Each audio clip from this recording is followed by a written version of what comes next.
拆空调，协种回收，空调开制冷模式，压缩机运行。用到的工具就是一把活能扳手，一个十字螺丝刀，一个5厘的内溜角。拆掉大小管藤帽。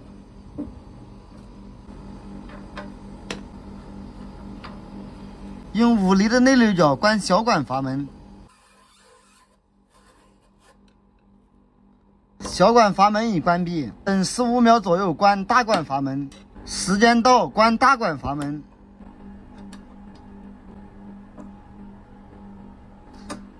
大小管阀门已关闭，关空调拔电源。空调已关闭，电源已断开。拆掉大小管螺母，拆掉内外机连接线。拆空调，协种回收，操作完成。有些老铁对以上操作还不是非常明白，直接去橱窗左下角点击购买这本书。